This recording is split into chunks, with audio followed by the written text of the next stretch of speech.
শীতের বিকেলে বা শীতের রাতে যদি স্পেশাল আলু পরোটা খেতে হয়, আপনি কোথায় যাবেন? কোনো আইডিয়া আছে আপনার? যদি না থাকে, আজকে আপনাকে নিয়ে যাচ্ছি এমন একটি জায়গায় যে জায়গাটা গেলে আপনারা সরাসরি কিন্তু শীতের স্পেশাল এই আলুর দমটা পেয়ে যাবেন। জায়গাটি হচ্ছে বাটার মল্লিক বাজারে, এই যে মাছের মার্কেট তার ঠিক সামনেই হয়েছে এই নতুন ফুড স্টলটি। আর যিনি এই মুহূর্তে দোকানের সামনে রয়েছেন তারা হচ্ছে অমিত, আরেকজন মীনাক্ষী হালদার।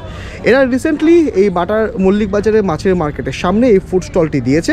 কি কি রয়েছে আসুন আপনাদেরকে দেখাই এবার। আচ্ছা মীনাক্ষী, তোমাদের কাছে তো আলু পরোটা শুনেছি স্পেশাল, এটা ছাড়া আর কি কি রয়েছে তোমাদের কাছে? আমাদের এখানে আছে রুটির সঙ্গে পাবে সোয়াবিন কষা, আচ্ছা পাবে তুমি মুরগির লেগ, আচ্ছা,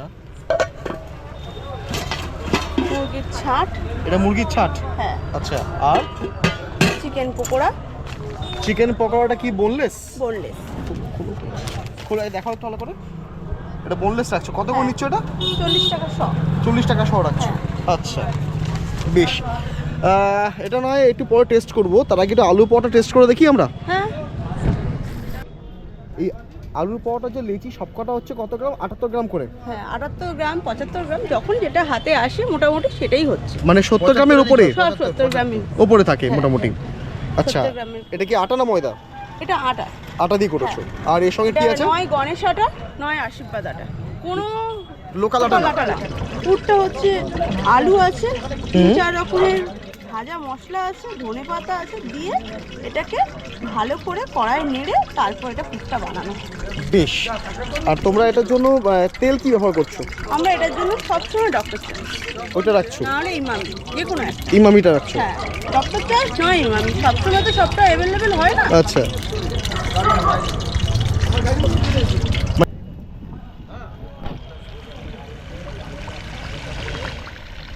তাহলে আপাতত আলু পরোটা তৈরি হচ্ছে। হ্যাঁ, আপাতত আলুর পরোটাটা তৈরি হচ্ছে। বেশ। তো অনেকে যেমন তোমার ফ্রাই না করে, যেমন তোমার নর্মাল কড়াইতে হালকা তেল দিয়ে তোমার একটা শ্যালো মতন করে করে, যেটা তোমরা সেটা করছো না? না, আমরা সেটা করছি না। কেউ যদি বলে আমরা বাটারে ভেজে দিতে পারি। বাটার দিয়ে ভেজে দিতে পারো? হ্যাঁ, সেটা আচ্ছা। ভেজে দিতে পারি। তো এই আলু পরোটাগুলোর দাম কিরকম নিচ্ছ তোমরা? এক পিস 15 টাকা, আর আলুর দম নিলে 18 টাকা পিস। এক পিস 15 টাকা। এটা তোমার তেলে ভাজাটা? হ্যাঁ, তেলে ভাজাটা। আর যদি বাটার বাটার দিয়ে হলে হয়? বাটারের পয়সাটা অ্যাড হবে। অ্যাড হবে। বাটারের পয়সা কত আর নিচ্ছ? ওই 5 টাকা হ্যাঁ কিলো হ্যাঁ দিবে? হ্যাঁ হ্যাঁ, কিউ। এবার কেউ যদি বলে আমাকে দুটোতে দাও, দুটোতে দিয়ে দেবো। আচ্ছা, যে যে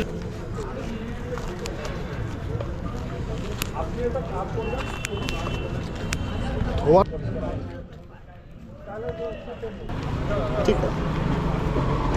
আমি আপাতত সবার আগে এই যে আলুর পরোটাটা আছে, ফ্রাই আলু পরোটা, এটা মানে পথ চলতি তারা কী হয়, ওই কড়াইতে ফেলে হালকা তেল দিয়ে শ্যালো করে একটা, সেটা করছি না। আমার কিন্তু ফ্রাই আলু পরোটা, এটা বেশ মোটা, 2 পিস খেলে রাতে খাওয়া যথেষ্ট, রাতে অন্য কিছু খেতে হবে না। ট্রাই করে দেখি একটু ওকে।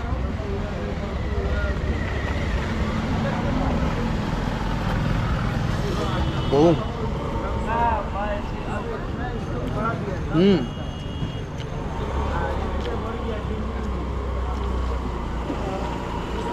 পুরটার মধ্যে একটা ধনে জিরের যে সাদা ভাজা যে মশলা, সাদা বেশ ভালো ফিল হচ্ছে একটা।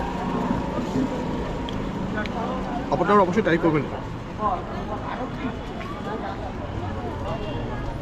শুধুমাত্র আলুর পরোটা নয়, আমি এদের কাছ থেকে চিকেন পকোড়াটাও ট্রাই করছি। আপনারা কিন্তু এই কম্বিনেশনটা কিনে একবার ট্রাই করে দেখতে পারেন, কেমন লাগে। আমার মনে হয় বেশ ভালো লাগবে। আমি আলু পরোটা তো হয়ে গেল, এবার একটু চিকেন পকোড়াটা খেয়ে দেখি, যেটা আমার সব থেকে বেশি ভালো লেগেছে। সেটা খেতে খেতে অবশ্যই আমি অমিতা থেকে শুনবো যে এখানে মেনলি ওর কাছে কী কী ধরনের খাবার পাওয়া যাচ্ছে এবং তার দামগুলো কী কী, সেটা একটু বলো কিন্তু আমাকে। এখানে মেনলি হচ্ছে আমাদের এখানে চিকেন পকোড়া, আর চিকেন পকোড়া হয় বোনলেস দিয়ে, কোনো হাড় দেওয়া হয় না ওর মধ্যে। বুকের মধ্যে সামথিং যেটুকু হাড় থাকে সেটুকু, এছাড়া কিছু থাকে না। আর স্পেশালিস্ট হচ্ছে আমার আলুর পরোটা, যেটা ঘরোয়া মশলা দিয়ে করা হয়। কোনো দোকান থেকে আমি কেনা মশলা দিয়ে করি না, ঘরে নিজে হাতে মশলা করে নিয়ে সেই মশলার পুর দিয়ে করা হয়।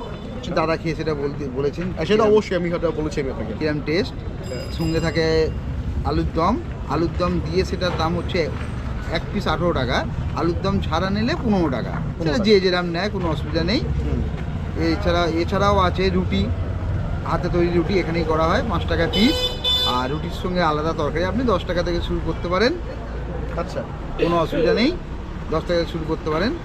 আর এছাড়া আছে চিকেন পকোড়া 40 টাকা শ, মুরগির ছাট একটু রাখা হয় এখানে অনেকে খোঁজে, সেটা 15 টাকা প্লেট। আচ্ছা, আর সেটা 15 টাকা প্লেট। চিকেনের বা মাটনের কোনো কিছু রাখো তোমরা? মাটনের বলতে মাটনের সোমবারটা করি, মাটনের ছাড়টা রাখতে হয় একটু অল্প। সোমবার রাখা হয়? হ্যাঁ, ওটা আর 30 টাকা। ডিমের কিছু করো? ডিম সিদ্ধটা রাখা হয়। ডিম শুদ্ধ রাখো? ডিম সিদ্ধ রাখা হয়, ওটা 12 টাকা পিস। 12 টাকা পিস রাখো? 12 টাকা পিস ডিম সিদ্ধ রাখা বেশ। হয়। আর তুমি এখানে মেনলি কবে থেকে বসছো? তাহলে আগে বসেছিলাম- সচরাচর তোমাকে মোল্লা গেটে আমাদের এখানে মল্লিক বাজার তোমাকে করে দেখিনি আগে, আমি সেই কথা জিজ্ঞেস আমি করছি। শুরু করেছি আগের বছর দোকান দিয়েছিলাম, 6 মাস করেছিলাম, একটু বাড়ির প্রবলেমের জন্য 6 মাস বন্ধ রেখেছিলাম। এই রিসেন্ট আবার 8 দিন হলো চালু করেছি। 8 দিন চালু? 8 দিন হলো চালু করেছি। তো এই যে ফুড স্টলটা দিয়েছো, এর আগে তুমি তোমার কাজের জগৎ আগে কি ছিল? মানে কাজের জগৎ থেকে সরে এসে পুরো ব্যবসা না না না না না, এটা পার্ট টাইম জব। আমার সকালে আমার গ্যারেজ আছে, এখানেই আমার গ্যারেজ চলে। মল্লিক বাজারে যারা বাজার করতে আসেন, যারা মাছের মার্কেট, তারা সকলেই এই মানুষটিকে চিনবেন, যেখানে সাইকেল বাইকে রাখি আমরা, যেটা এই সব কিছু দেখাশোনা করেন। সকালবেলা হচ্ছে ওই কাজ, আর রাতেরবেলা হচ্ছে এই খাবারের স্টল, এটা ঠিক তো? ঠিক ঠিক, একদম বেশ। আর লাস্ট একটা প্রশ্ন, সেটা হচ্ছে তোমার দুটো প্রশ্ন করবো। তোমার কন্ট্যাক্ট নাম্বারটা সবাইকে দিয়ে দাও, আর কবে কবে তুমি বন্ধ রাখো? বন্ধ রাখি একদিনই, রোববার। রোববার বন্ধ এছাড়া আমাদের মার্কেট যেরকম আগামীকাল বন্ধ থাকবে, আমাদের মার্কেটের নিয়ম আছে, কেউ মারা গেলে তার শোকাহতভাবে একদিন, তার শোক পালনের জন্য একদিন বন্ধ রাখা হয়। যেহেতু আমাদের বাজারে একজন রিসেন্ট মারা গেছে, ওনার জন্য আগামীকাল বন্ধ আছে। এছাড়া বন্ধ হয়, আমি নিজে বন্ধ রাখি রোববার একটা দিন। রোববার দিয়ে বন্ধ, একদিন বন্ধ। আর তোমার কন্ট্যাক্ট নাম্বারটা বলো, কেউ যদি ফোন করে অর্ডার দিতে চাই তো? আমার কন্ট্যাক্ট নাম্বার হচ্ছে 9330425297। নাম্বারটা আরেকবার ভাইকে বলার জন্য, তারপরে নোট করতে পারেন নাম্বারটা বলার জন্য। 9330425297, এটা আমার বেশ। কন্ট্যাক্ট নাম্বার, এটা আমার সবসময় চালু থাকবে। বেশ বেশ বেশ। তো বন্ধুরা, আপাতত আমি আজকের ব্লগটা এখানেই শেষ করছি। আমার এই চ্যানেলে, আমার ফেসবুক পেজে আপনারা রেগুলার বেসিসে বিভিন্ন ইনফরমেটিভ কন্টেন্ট পেয়ে যাবেন, যেখানে মহেশতলা, বাটা এবং বজবজের যারা নতুন নতুন ফুড স্টল দিয়েছে বা ফুড ভেন্ডার যারা খুলছে, তাদের প্রমোশনের আমি কাজগুলো করি। আমার পেজটা অবশ্যই ফলো করতে একদম ভুলবেন না, আগামী দিনে এরকম আরও ভালো ভালো ইনফরমেটিভ কন্টেন্ট পাওয়ার জন্য। দেখা হচ্ছে অন্য কোনো ব্লগে। Stay tuned with us.